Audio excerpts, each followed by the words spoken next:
सभी बच्चों को मेरा राम राम। आई होप आप सबकी प्रिपरेशन बहुत अच्छी चल रही होगी। स्वागत है आप सभी का हमारी सीरीज जिसका नाम है फ्रीडम सीरीज, उसके वीडियो लेक्चर के अंदर। दोस्तों, ये एक ऐसी सीरीज है जहां पे हम डिस्कस करने वाले हैं 12th की केमिस्ट्री को एज पर the new NCERT, new syllabus and new exam pattern. और जितने भी चैप्टर हैं आपके, उन सब की थ्योरी और साथ साथ पास्ट ईयर क्वेश्चन और जो नए टाइप के क्वेश्चंस हैं वो सब हम इस इन लेक्चर्स के थ्रू कवर करेंगे। उसी कड़ी में देखो, पिछले लेक्चर के अंदर अब तक हम 3 लेक्चर कर चुके हैं जहां पे हमने स्पेशली बात करी है अबाउट द कंसंट्रेशन टर्म्स की।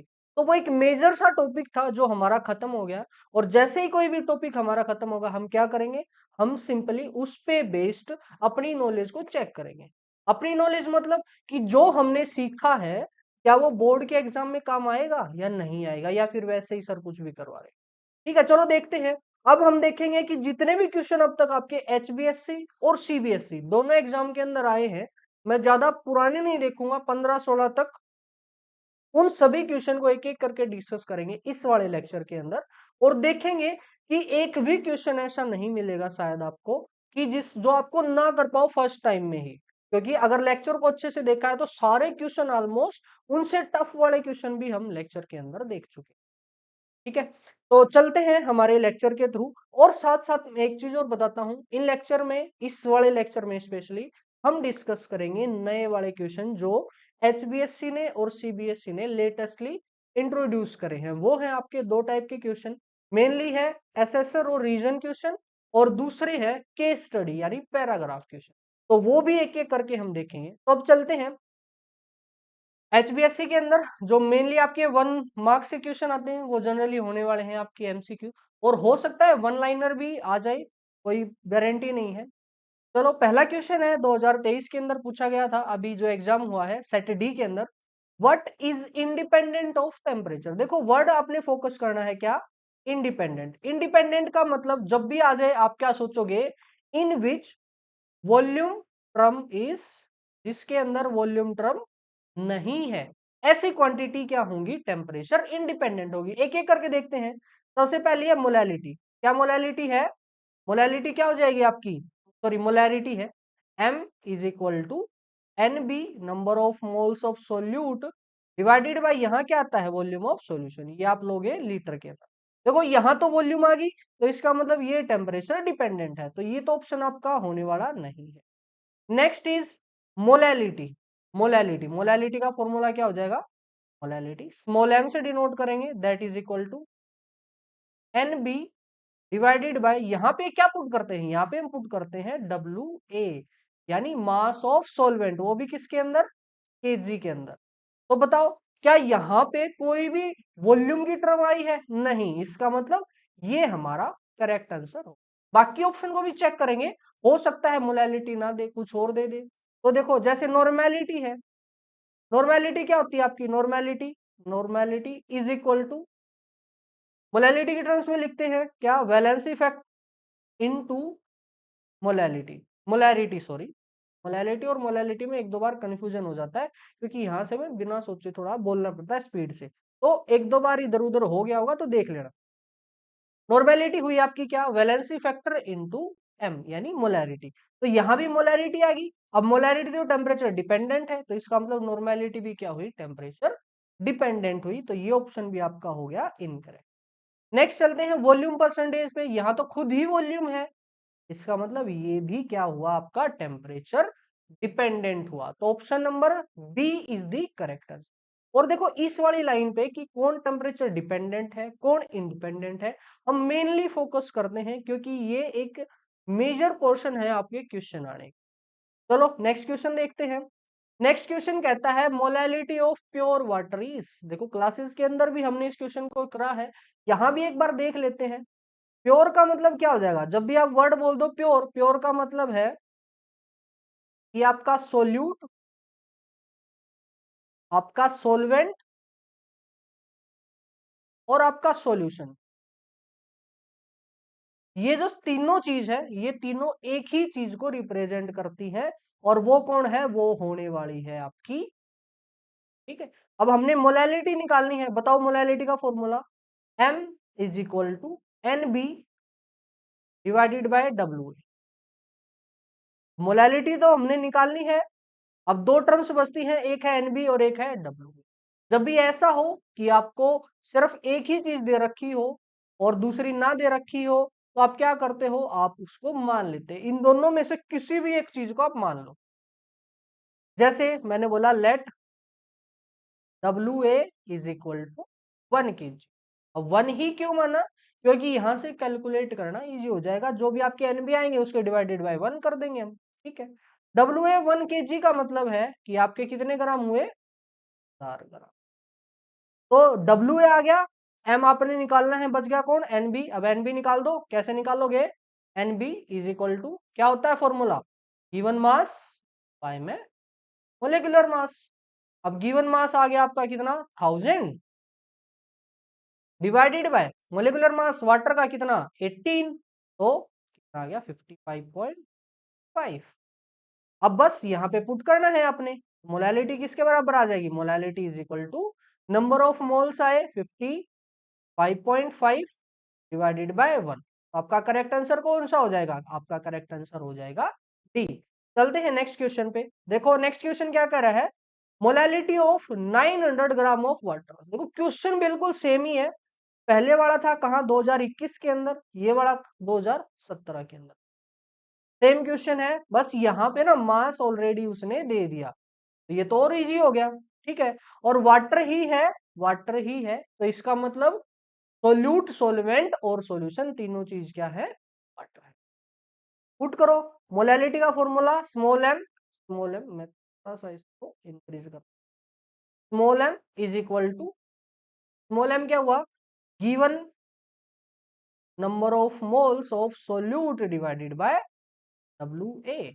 अब डब्ल्यू ए इसने दे दिया कितना, 900 ग्राम, ये तो हुआ आपका 900 ग्राम, और क्योंकि ये ग्राम के अंदर है तो आपको मल्टीप्लाई करना पड़ेगा इसको 1000।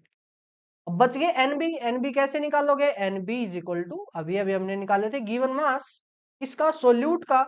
अब क्योंकि यहाँ पे वाटर ही है तो सोल्यूट, सोलवेंट, सॉल्यूशन तीनों एक ही चीज है। गिवन मास आपका 900 divided by molar mass water का 8। तो करो कितना आएगा, 50, आपका आंसर 50। ठीक है, अब यहाँ पुट करते हैं हम 50, कैलकुलेट करो, एक जीरो से एक जीरो कैंसल, एक जीरो से एक जीरो कैंसल, और ये आ जाएगा 500/9, 500/9।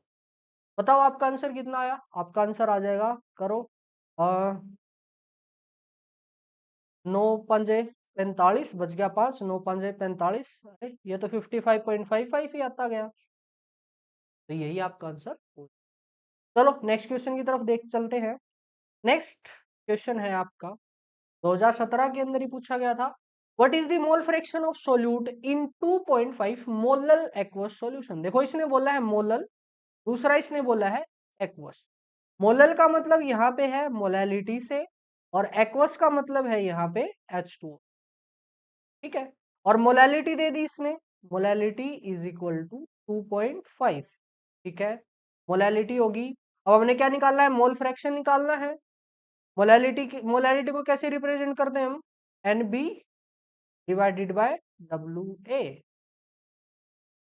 फिर से देखो, फिर से आपके पास ना एक ही टर्म दे रखी है, वो है मोलैलिटी, और आपने एनबी भी निकालना पड़ेगा क्योंकि मोल फ्रैक्शन निकालना है। और मोल फ्रैक्शन का फॉर्मूला हुआ आपका, मोल फ्रैक्शन का फॉर्मूला हुआ, चलो एक्स से मान लो हमने एक्स बी निकालना है, मोल फ्रैक्शन ऑफ सोल्यूट निकालना है एक्स बी, तो N B divided by N A plus N B, ये आपका फॉर्मूला हुआ मोल फ्रैक्शन का। यानी आपको एनबी भी चाहिए और एनए भी चाहिए। अब एनबी तो यहां से अगर हम मान ले तो हमें मिल जाएगा डब्ल्यू ए, और डब्ल्यू ए से हम निकाल लेंगे एन। तो ऐसे करके हम यहाँ इसका मोल फ्रैक्शन निकाल सकते हैं। कैसे, लेट, मान लिया हमने N B is equal to 1। आप कोई सा भी कितना भी मान सकते हो, आपका आंसर हमेशा सेम आएगा। ठीक है, हमने एनबी को 1 मान लिया, देन जो आपका डब्ल्यू ए है वो किसके बराबर आ गया, 1/2.5। ठीक है, और 1/2.5 का मतलब है कितना, 10/5 ये हुआ कितना 10/25 यानी 2/5, 2/5 और 0.4। अब यहां से ये तो हुए आपका WA, लेकिन आपने क्या निकालना है, आपने तो मोल्स निकालने हैं। और WA से Na कैसे निकालेंगे, given mass that is equal to 0.4 divided by, यहां से कितना आएगा, यहां से आपका आएगा 18। तो बताओ कैलकुलेट करो, मैं भी कैलकुलेटर से करता हूं। ये हुआ आपका 0.022, ये Na आया, तो एक्स भी आपने निकालना है, पुट कर दो। X B is equal to, X B क्या आ जाएगा, एनबी, एनबी की वैल्यू आपने 1 मान ली, डिवाइडेड बाय 1 प्लस में 0.02। बताओ आपका आंसर कितना आया। अरे अरे अरे अरे, एक गलती होगी यहाँ पे, देखो मेजर ब्लंडर हमने कर दिया। वो क्या था कि डब्ल्यू ए ना अपने ये जो निकाला है एक्चुअल में ये केजी में आया है, इसके अंदर आया है ये केजी में, और यहाँ पे हमने पुट करना है होता है ग्राम के अंदर, तो इसके गुणा में 10⁻³ भी आएगा। अब ये मैंने कैसे सोचा, मैंने देखा कि वाटर के मोल तो आ रहे हैं 0.022 और इसके मोल है 1, ऐसा कैसे हो सकता है कि वाटर के इतने कम मोल आए, इसका मतलब मैंने कहीं ना कहीं तो गलती करी है, इसलिए मैंने उसको सुधार लिया। अब ये इसको इरेज कर देते हैं। अब ये कितना आएगा, ये आएगा आपका कितना, यहाँ पे 22 आपका आंसर आ जाएगा, यानी 1/20, और 1/23 को अगर आप कैलकुलेट करोगे तो आपका ऑप्शन नंबर बी सही आ जाएगा, 1/20। चलो देखते हैं नेक्स्ट क्वेश्चन को। नेक्स्ट देखो, ये एक एक नंबर के हमारे खत्म हो गए, अब आते हैं दो दो नंबर के क्वेश्चन। 2013 के अंदर सेट ए के अंदर ये क्वेश्चन आया था, कैलकुलेट दी मोलैरिटी, आपने मोलैरिटी बताना है solution containing 4 gram of NaOH in 200 ml solution. 2 number के अंदर था, देखो कितना इजी सा सवाल है। क्या होता है मोलैरिटी का formula, molarity is equal to NB divided by PS, ठीक है। अब NB 4 ग्राम NaOH से निकालो NB, क्या आएगा, NB is equal to, given mass है 4 डिवाइडेड बाय मोलर मास इसका आता है 40 यानी 0.1। अब 0.1 डिवाइडेड बाय VS इज 200।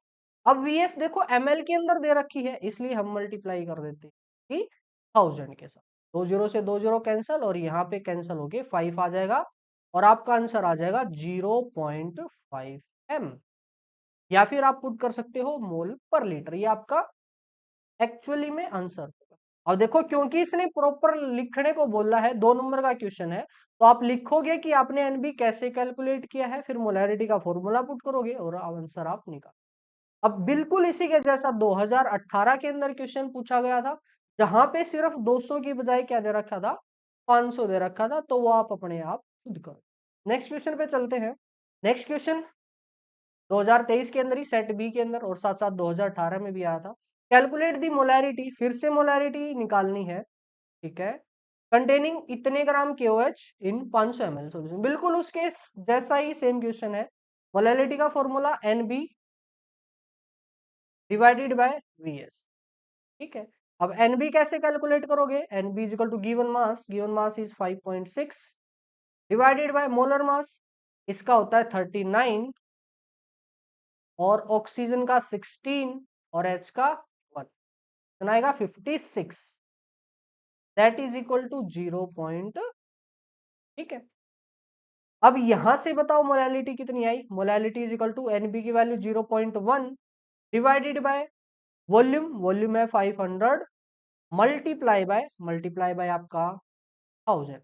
ऐसा क्यों, क्योंकि ml के अंदर 20 से 20 कैंसल, यहाँ पे 2 और आपका आंसर आ जाएगा 0.2, ठीक है।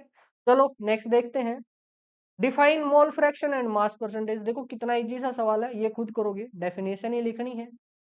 नेक्स्ट है, if density of some lake water is इतना, डेंसिटी आपको दे दी, contains 92 gram of Na positive ions पर केजी ऑफ वाटर, देखो यहां से क्या क्या दे दिया, ये आपका हो गया मास ऑफ सोल्यूट यानी WB, और ये हो गया आपका मास ऑफ सॉल्वेंट यानी WA। Calculate the molarity, molarity आपने पता करनी है, यानी M आपने निकालना है, ऑफ Na पॉजिटिव आयन। ठीक है, पोलैरिटी निकालनी है तो आपको चाहिए सबसे पहले Nb और एक आपको चाहिए वॉल्यूम। अब Nb तो आप निकाल लोगे Wb से, इजी है, हो जाएगा। लेकिन जब V निकालने जाओगे तो वॉल्यूम के बारे में कोई जिक्र है नहीं, लेकिन जिक्र है WA का और WB का। WA और WB का यूज करके हम क्या निकाल सकते हैं, वी नो दैट WS यानी W of solution is equal to WA plus WB। ठीक है, तो आपका आंसर कितना आ जाएगा, आपका आंसर आ जाएगा 92 ग्राम यहां से और केजी यहां से, केजी यानी 1000 ग्राम, तो कितना आ गया 1092। ये तो है WS। अब आपको वॉल्यूम चाहिए और डेंसिटी दे रखी है, और डेंसिटी और मास का यूज करके हम क्या निकाल सकते हैं, volume. We know that density D is equal to mass यानी W बाय V। अब अगर आपने क्या निकालना है, V को निकालना है, तो वो क्या हो जाएगा W डिवाइडेड बाय D, और W है आपका 1092 डिवाइडेड बाय D आपका कितना है, डेंसिटी है 1.5। ठीक है, 1.25 का मतलब होता है 5/4, यानी या नीचे 5 है और ऊपर 4 जाके मल्टीप्लाई। तो ऐसे आप कैलकुलेट करोगे, मैं डायरेक्ट कैलकुलेटर यूज कर लेता हूं। आप कैलकुलेटर मत यूज करना, आप खुद से कैलकुलेशन करना सीखो। 1092 डिवाइडेड बाय 1.25, ये आंसर आ जाएगा 870, 872।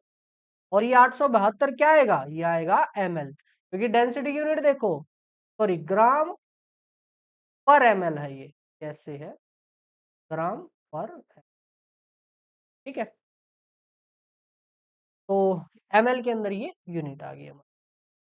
अब डेंसिटी आ गई, सॉरी वॉल्यूम आ गई, ये रही वॉल्यूम। अब इस वॉल्यूम को कहाँ पुट कर दोगे आप, अरे इस वॉल्यूम को पुट कर दोगे यहाँ पे, करो पुट। मोलैरिटी किसके बराबर, यहाँ कर रहे थे, molarity is equal to NB, NB की वैल्यू, एनबी की वैल्यू अरे 92 भी दे रखा है, यहाँ से निकाल दो। NB is equal to given mass 92 divided by 23, N का 23 होता है ना, तो 92 डिवाइडेड बाय 2 डिवाइडेड बाय 23, ये आपका आंसर आ गया 4। तो नंबर ऑफ मोल्स आए आपके 4 डिवाइडेड बाय वॉल्यूम आई आपकी 872, और आपने मल्टीप्लाई कर देनी है 1000 के साथ, क्योंकि वॉल्यूम किसके अंदर है, ml के अंदर। आपका आंसर हुआ 4000 डिवाइडेड बाय 872, यानी लगभग 4.58। आपका आंसर आएगा 4.58। और देखो 2022 के अंदर भी और 2019 के अंदर भी ये क्वेश्चन आया था, और एनसीईआरटी का क्वेश्चन है ये।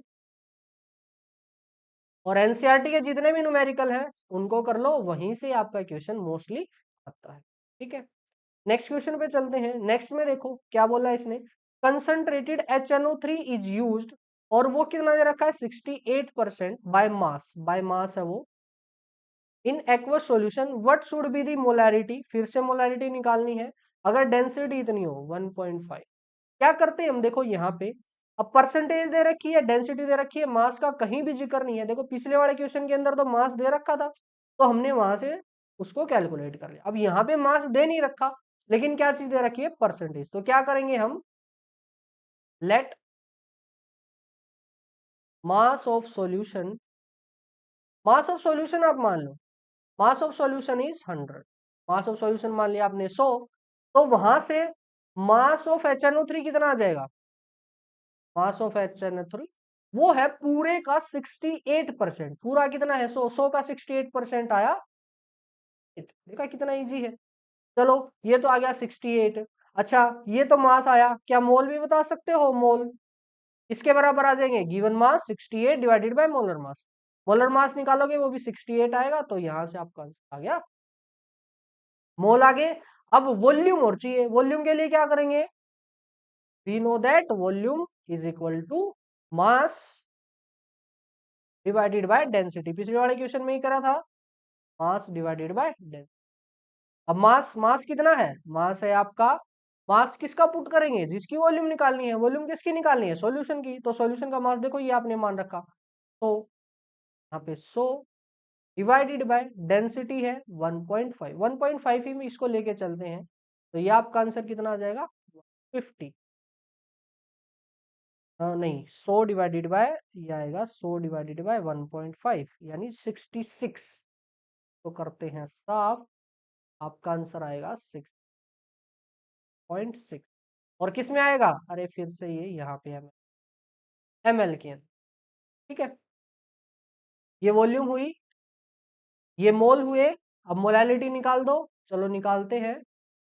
मोलैलिटी कलर चेंज है, molality m is equal to number of moles, number of moles आपके 1 डिवाइडेड बाय वॉल्यूम है आपकी कितनी 66.6। अब क्योंकि ये किसके अंदर है, ये ml के अंदर है, तो मल्टीप्लाई बाय 1000, 1000 डिवाइडेड बाय 66.6, आपका आंसर आएगा नियरली 15। और यहां अगर इसको ऐसे ही रहने दोगे ना, और उसको यहां वॉल्यूम की जगह पुट करोगे नीचे ये वाली जगह पे, यहाँ पे, ठीक है, तो वहां से आपकी कैलकुलेशन इजी हो जाएगी। आप ऐसा भी कर सकते हो, आपने जैसे यहाँ पे कैलकुलेट किया और फिर उसको रखा, बिना कैलकुलेट करे रख दो, आपका आंसर बिल्कुल। नेक्स्ट है आपका एक कोई भी एंटी फ्रीज सॉल्यूशन है, उसको बनाया जाता है 222.6 ग्राम इथाइलिन ग्लाइकोल, जिसका फॉर्मूला ये दे दिया इन्होंने, and 200 gram of water. Calculate the molality of solution, molality आपने बतानी है अगर डेंसिटी कितनी हो 1.07 हो, बिल्कुल पीछे वाले के जैसा है। सिंपली आपने क्या करना है, खुद से करोगे, ये गिवन मास हुआ, ठीक है, गिवन मास से आप क्या निकाल लोगे, गिवन मोल, यानी NB यहां से आ जाएगा। और डेंसिटी दे दी, वॉल्यूम आपने निकालनी पड़ेगी क्योंकि अच्छा मोलैलिटी ही निकालना है, अरे फिर तो डेंसिटी का यूज ही क्या है, मोलैलिटी निकालना है, तो मोलैलिटी 200 ग्राम ये और 222.6 ग्राम ये। अच्छा सॉरी, मोलैलिटी निकालनी है तो सिंपल NB निकालो जो भी आएंगे, और डिवाइडेड बाय आपने कर देना है 200, और गुणा में आप कर दोगे 100, सिंपली, क्योंकि ये ग्राम के अंदर है, आप इसको कैलकुलेट करोगे। नेक्स्ट क्वेश्चन देखते हैं, distinguish between molality and molality, molality और मोलैलिटी में आपने फर्क बताना है। फर्क बताने का मतलब है दोनों की डेफिनेशन और फॉर्मूला आप लिख दोगे, यूनिट लिख दोगे। और नेक्स्ट बताना है टेम्परेचर से ये क्यों इफेक्ट होती है, कैसे इफेक्ट होती है और क्यों। कैसे इफेक्ट होती है, इसका टेम्परेचर पे, इसका टेम्परेचर का इस पे इफेक्ट पड़ेगा, इस पे नहीं पड़ेगा, क्यों, क्योंकि इसके अंदर वॉल्यूम की टर्म्स है, इसके अंदर वॉल्यूम की टर्म्स नहीं है। ये आपका आंसर हो जाएगा। नेक्स्ट चलते हैं। अच्छा HBSC के खत्म, नेक्स्ट आपके CBSE के। सीबीएसई में देखो 1 मार्क्स के जो क्वेश्चन आते हैं मोस्टली डेफिनेशन होंगी, जैसे मोलैलिटी की बताओ, मोलैरिटी की बताओ, और मोल फ्रैक्शन की बताओ, ऐसे इजी से। अब क्योंकि ये जो चैप्टर है आपका ये टर्म 1 के अंदर है, तो इससे ज्यादा क्वेश्चन देखने को नहीं मिलते, फिर भी हम पुराने वाले क्वेश्चन देख लेंगे क्या है। जैसे ये फोर्थ है, calculate molarity of 9.8 wait by wait solution है, और डेंसिटी दी। फिर से देखो ये वाला क्वेश्चन हम कर चुके हैं, कैसे, 9.8 है तो टोटल मान लो 100, और उस 100 में से 9.8 आपका कौन हो जाएगा, H2SO4, सिंपली, ठीक है। नेक्स्ट है इफ द डेंसिटी, अच्छा उसी में मोल निकाल लोगे, डेंसिटी है टोटल मास 100 है, तो यहां से वॉल्यूम भी आपका आ जाएगा, तो मोल और वॉल्यूम कर लोगे। नेक्स्ट है difference between molarity molarity, same वही question. A solution of glucose, glucose दे दिया, in water labelled as 10% by weight, यानी वेट बाय वेट परसेंट आपका दे दिया कितना, ठीक है। इसका मतलब क्या होगा कि अगर आप सॉल्यूशन लेते हो, कितना सॉल्यूशन अगर आप लेते हो 100, तो उसमें से जो सॉल्यूट होगा वो कितना होगा, what will be the molality, अरे वाह, मोलैलिटी बतानी है। मोलैलिटी का फॉर्मूला, मोलैलिटी क्या हो जाएगा, number of moles NB divided bye क्या होगा, WA। अब NB निकालो, सॉल्यूट का मास, गिवन मास, बाय में मोलर मास, मोलर मास इसने दे रखा है 180, और डिवाइडेड बाय WA, WA कितना आएगा 90।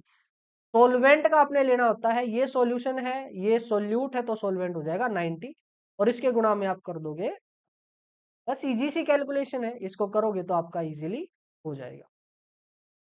नेक्स्ट देखते हैं, डिफरेंस बिटवीन मोलैलिटी और वही टेम्परेचर का बताना है, इजी सा क्वेश्चन है। नेक्स्ट डिफरेंस वही सेम। अच्छा यहाँ पे देखो, explain how molarity value converted to its, देखो हमने फॉर्मूला पढ़ा था एक, m इज इक्वल टू क्या आया था वो, 1000 m divided by 1000 d minus m into mm किसका, v का। ये वाला फॉर्मूला हमने क्लास के अंदर ड्राइव करा था, तो वहां से आप उसका जो भी प्रोसीजर है वो यहाँ पे चिपका दोगे और आपका आंसर आ जाएगा। नेक्स्ट चलते हैं, नेक्स्ट क्वेश्चन 3 मार्क्स का क्वेश्चन है ये, वो पिछले वाले 2 मार्क्स के थे। अच्छा ओह सेम क्वेश्चन आ गया ये तो, बिल्कुल देखो ये वाला, यहाँ पे मोलैलिटी उसने पूछ लिया, मोलैलिटी में हमें वॉल्यूम की जरूरत नहीं थी, लेकिन यहाँ पे उसने क्या पूछ लिया, मोलैलिटी तो पूछा ही पूछा, साथ साथ क्या भी पूछ लिया, मोलैरिटी भी पूछ लिया। और मोलैरिटी जब भी निकालनी होगी आपको वॉल्यूम की जरूरत पड़ेगी, और वो कैसे निकालोगे आप, डेंसिटी से और मास से। ठीक है, ये थे हमारे एचबीएससी और सीबीएसई के क्वेश्चन। अब ऐसे क्वेश्चंस की प्रैक्टिस करेंगे जो नए वाले पैटर्न क्वेश्चन है आपके, जैसे ये वाले क्वेश्चन है, असेसर रीजन क्वेश्चन इन्हें बोलते हैं। इसके अंदर 2 स्टेटमेंट होंगी, ये होती है स्टेटमेंट 1, ये होती है स्टेटमेंट 2।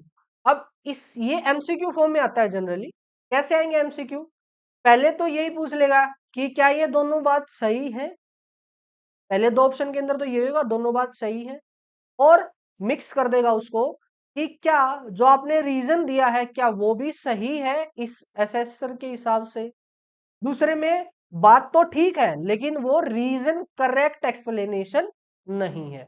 और 2 ऑप्शन होंगे आपके कि एक वो गलत है या फिर वो गलत, ऐसे करके वो ऑप्शन आपको देगा। जैसे क्वेश्चन के थ्रू समझते हैं, असेसर इसने बोल दिया by mixing of 10 gram sugar and 90 gram water we get 100 gram sugar solution. देखो वेट के केस में हम बोल सकते हैं कि वेट ऑफ सॉल्यूशन, सॉरी ये सॉल्यूट है आपका और ये हो जाएगा सोलवेंट। अगर इन दोनों को ऐड कर दोगे तो आपको क्या मिल जाएगा, आपको मिल जाएगा सॉल्यूशन। और ये आपका केस होगा किसका, वेट का, ना कि किसी और का। तो इसका मतलब एसेसर बिल्कुल सही है। अब नेक्स्ट देखते हैं रीजन। रीजन कि weight of solution is same as the weight of solute and solvent. Yes बिल्कुल, ये बात भी बिल्कुल ठीक है। अब देखते हैं क्या इन दोनों के बीच में कोई रिलेशन है, क्या हमने इसी का यूज करके ये निकालना है, ये हम यहाँ पे चेक करेंगे। यस बिल्कुल, हमने इसी स्टेटमेंट का यूज करके यहाँ पे अब आंसर को चेक किया है। इसका मतलब क्या हुआ कि ये भी ठीक है, ये भी ठीक है, और साथ साथ ये करेक्ट एक्सप्लेनेशन भी है। इसका मतलब इसका ऑप्शन नंबर ए आ जाएगा। नेक्स्ट क्वेश्चन देखते हैं number 2। Wait of solute in 200 gram 10% wait by wait solution will be 20 ग्राम। यानी एक आपका सॉल्यूशन है 200 ग्राम, सॉल्यूशन है का 200 ग्राम, ठीक है। अच्छा और वो 10% है तो वेट ऑफ सोल्यूट क्या होगा, सोल्यूट 200 का 10% जो कि आएगा 20 ग्राम। इसका मतलब ये बात बिल्कुल ठीक। नेक्स्ट कह रहा है weight of solution is same as the weight of solution and solvent. बात तो ये ठीक है, बिल्कुल ठीक है। अभी पीछे ही देखा था कि सॉल्यूशन का जो वेट होता है वो सोल्यूट और सॉल्वेंट के वेट के बराबर हो। अब देखते हैं क्या इनमें कोई रिलेशन है, क्या हमने इसका यूज करके ये निकालना है, नहीं बिल्कुल नहीं। हमने किसका यूज किया है, हमने यहाँ पे परसेंट का यूज किया है, ना कि इस वाली स्टेटमेंट। इसका मतलब बात तो ये दोनों ठीक है, लेकिन ऊपर वाली का रीजन नीचे वाला का मतलब ऑप्शन नंबर बी आपका करेक्ट हो। चलते हैं नेक्स्ट क्वेश्चन पे। नेक्स्ट है molarity of solution does not change with change in temperature. जो आपकी मोलैरिटी है वो सॉल्यूशन के साथ चेंज नहीं होती। क्या ये बात सही है, नहीं बिल्कुल गलत बात है, यानी आपका असेसर हो गया गलत।